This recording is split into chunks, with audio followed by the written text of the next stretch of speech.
La construcción del Empire State, que se inició en 1929, es el mejor símbolo de superación en medio de una de las peores crisis económicas de la historia. Esta es la carta de presentación del nuevo libro de David Zurdo y Ángel Gutiérrez, El techo del mundo. Una historia que nos lleva al inicio, a la década de los años 10, en la que la vida dura en las calles de las ciudades o la ruda existencia en las granjas que durante décadas sustentaron la economía de Estados Unidos recupera la mejor tradición literaria de este país posterior al crack del 29. También recorre los años de la Gran Guerra para llegar a un momento en el que aquellos supervivientes se enrolan en la construcción de ese símbolo que de alguna forma reconstruye su país y recupera la economía.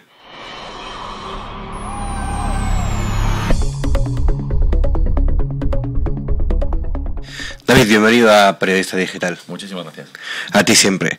Bueno, en esta novela El techo del mundo, uno de lo primero que se pregunta es, viviendo la época que vivimos ahora, si el crack del 29, como ahora, también lo creó la avaricia de unos pocos, o fue fruto de la avaricia de unos pocos. Fruto de un modo de funcionamiento del sistema, más que de la avaricia de unos pocos.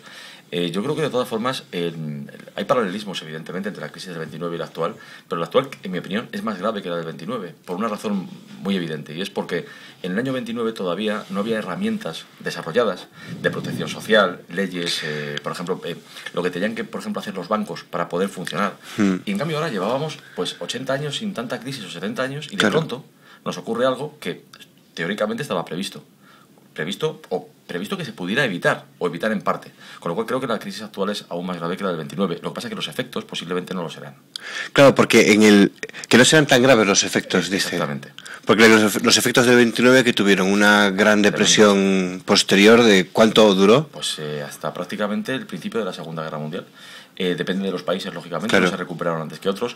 Estados Unidos ya a partir del 35 más o menos ya estaba bastante bien, entre comillas, pero es que fue una crisis además brutal que cayó encima de la gente en muy poco tiempo, en muy pocos meses.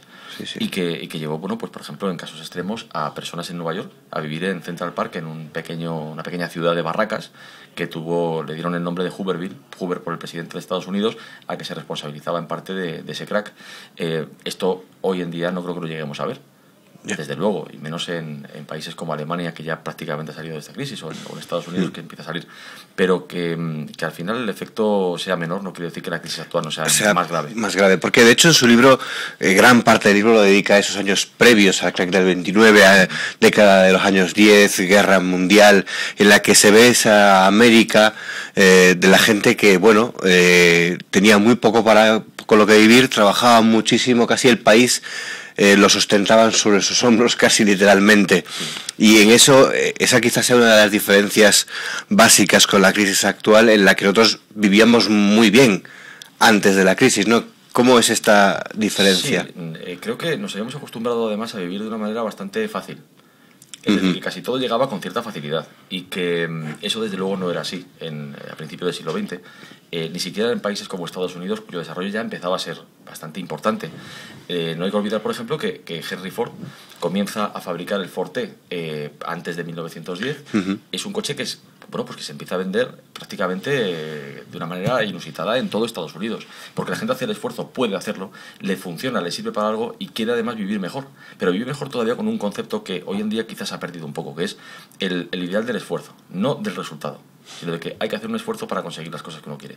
Y esto, que puede sonar a veces un tanto casi maniqueo, pero creo que es importante recuperarlo, que las cosas tienen un valor de por sí y que el resultado a veces no tiene por qué ir directamente con el valor de las cosas, que la lucha, el querer superarse, es tan importante como lo que se consigue, y que esto es un camino que debemos recuperar para que no se nos caiga tampoco el mundo encima por cosas como, en el fondo, una crisis económica. Claro, fíjese que sus personajes, Jennifer, Jay y Tom, son un poco muestra de esa valoración del esfuerzo. Ellos constantemente se están superando a sí mismos.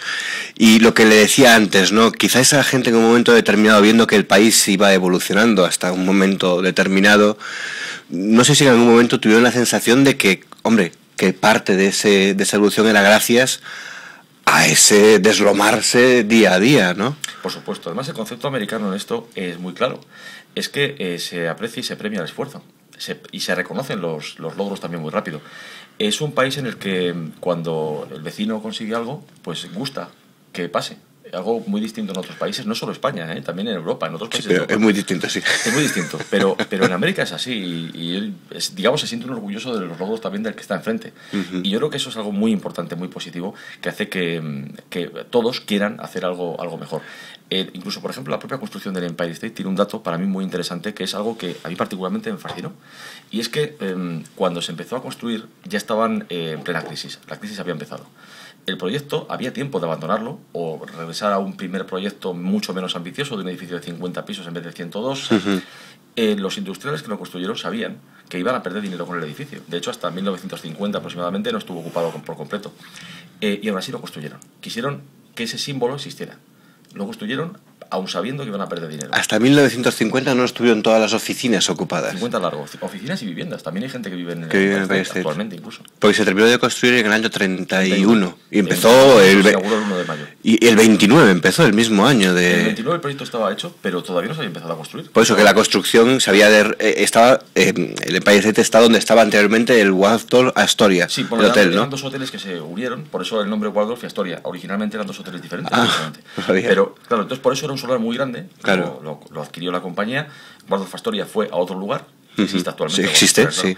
Y ese solar tan enorme pues se pudo utilizar para construir el edificio. Pero en 1929 todavía se podía haber dado marcha atrás. Tanto Claro. haberlo construido como haberlo hecho mucho más pequeño. Pequeño.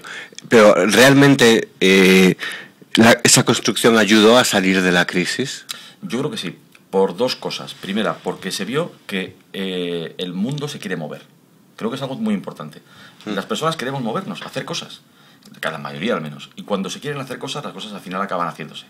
Y segundo, porque supuso un símbolo. Es decir, fíjate qué cosa tan curiosa es que en plena crisis, en la peor crisis, por lo menos hasta la fecha, en una crisis económica sin precedentes, nos damos cuenta de que se construye un edificio que es el más alto del mundo y lo es durante 41 años. Hasta 1972, concretamente la construcción de las Torres Gemelas. Que bueno, ahora Nueva York vuelve a tener el edificio más alto en el Empire State porque evidentemente hay otras ciudades, Chicago por ejemplo, tienen edificios más altos. Exacto, pero hasta 1972 un edificio construido en 13 meses nada más, en 1930-31 se convierte en el edificio más alto, la construcción humana más alta del mundo, incluso más que la Torre Eiffel. Bueno, pues esto creo, como símbolo también creo Claro. que es muy importante. Cuando uno ve que alguien quiere hacer algo, yo creo que también le inspira para hacer también algo él mismo. Creo que como símbolo, y también en el sentido de que las cosas no se paran y que se quieren hacer, en ambos sentidos creo que influyó mucho en esa recuperación de Estados Unidos. También nos cuenta en su libro esos hombres y mujeres que estaban en la que se involucraron de alguna forma en la construcción de este Empire State y nos lleva a esas imágenes de los obreros en esas vigas a cientos, no sé si cientos de metros de altura, pero altísimas, bueno, al menos. Las fotos siempre tienen truco, estas fotos, no es por quitarles mística, pero porque los edificios se construyan por normativa escalonados. Por eso el Empire State o el edificio que son escalonados. Luego esa normativa desapareció y encontrábamos moles completamente cúbicas como las Torres Gemelas. De tal manera que los andamios siempre tenían una caída relativamente moderada, lo cual no quiere decir que no te puedes matar. Bueno, pero no caías 100 metros ni 200, puedes caer 20, 30 metros. Pero vamos, que aún así, sentarse a tomar el bocadillo, en esas tenías que tener un poco de sangre fría, ¿no? No lo hubiese podido hacer. Por mucho que tuvieras el altillo un poco más abajo, ¿no? Imposible, además, en casos con personas que tienen vértigo como yo, sería algo impensable. Vértigo ajeno, sobre todo. Y no sé si es irónico, porque evidentemente esta construcción pues animó eso, el ánimo de construir de esas ciudades de rascacielos, ese símbolo de superación. La construcción entonces pudo ayudar simbólicamente a salir de aquella crisis, y no sé si es ironía o es el destino que al menos aquí en España fue la construcción la que nos metió en el problema que tenemos actualmente. No, y en el año 29 también tuvo muchísima influencia la construcción desmedida también. También lo tuvo. Lo que pasa que no concretamente de rascacielos o en Nueva York, porque Nueva York es una ciudad en la que los rascacielos no estorban. Yo creo que hay ciudades, es verdad, en las que un rascacielos parece que es un pegote, vamos a llamarlo, algo que no está. Pero en una ciudad como Nueva York el rascacielos es consustancial. Es un sitio que tiene un espacio limitado y que al final la ciudad se ha creado sobre la base de esos rascacielos. Curiosamente, el famoso apelativo de ciudad de los rascacielos no corresponde a Nueva York. Yo creo que eso casi todo el mundo lo piensa así, pero no es cierto. Es Chicago, la ciudad de los rascacielos es Chicago, donde nace el rascacielos moderno como tal. Nueva York, en los años 20 ya se acuña el concepto ese de gran manzana. Pero cuando estamos en esa gran manzana vemos que los rascacielos son necesarios. Claro. Es llana, prácticamente parece que surgen del agua. Es un sustrato pétreo sumamente duro. Por ejemplo, para construir el metro pues tiene unos problemas tremendos porque es muy difícil. Encuentran agua enseguida, claro. Agua y piedra realmente compacta. Uh-huh. Entonces, es una ciudad que ya digo, tiene que ocupar ese espacio, no tiene más. Y tiene que crecer en altura, como es lógico. De hecho, se llega a comprar incluso y vender aire en Nueva York. Edificios que tienen una posibilidad de construirse más altos en el futuro y alguien puede comprar lo que algún día será esa parte del cielo de Manhattan. Es decir, que hay un concepto muy diferente al que estamos acostumbrados en Europa. Claro, pero estas cosas tan fantasiosas a veces uno dice, bueno, esto es lo que luego nos mete en problemas. Empezar a comprar aire no parece una forma muy lógica de comportarse económicamente, no lo sé. Si pudieras, sí compraría aire en Nueva York. En Nueva York sí, en Nueva York sí. Porque os hablaba de que el 29 también la construcción tuvo su papel, no en Nueva York, así que con esta construcción de estos grandes edificios, ¿en qué fue? ¿Qué fue lo que...? Pues en lo mismo que ha pasado aquí, porque la gente empezó a comprar viviendas, a pedir créditos, los créditos se conceden también con mucha facilidad, y hay un paralelismo mucho más grande del que nos parece entre aquella crisis y la nuestra. Lo curioso es que cuando pasan los años, siempre tenemos la sensación de que nuestra época es distinta. Y algo, por ejemplo, que no es directamente, tiene una relación directa con esto, pero indirecta sí, es que en los años 30, por ejemplo, la gente pensaba que no podía haber otra guerra mundial. Eso era impensable, era absurdo. Como nosotros lo podemos pensar ahora, ni más ni menos.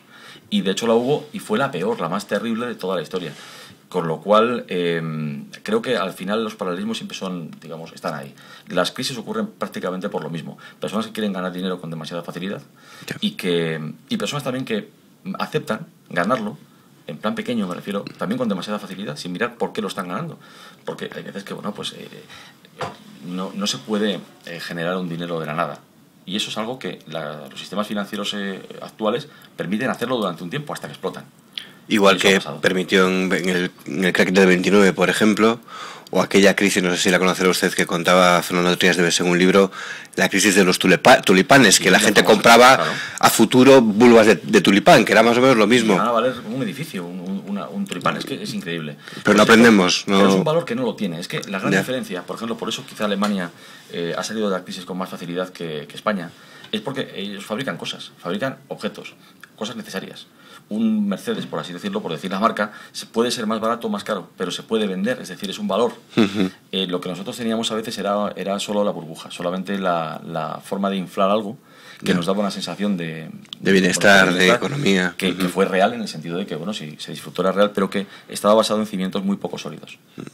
En su libro uno de los personajes dice que ya nadie tenía espíritu para preocuparse por alguien que no fuera el mismo o los suyos, en esa época tan dramática de situación económica difícil. No sé si desde ese momento nosotros como sociedad, pues no sé si heredamos esa forma de pensar solo en lo nuestro por aquello de cuando vengan maldadas.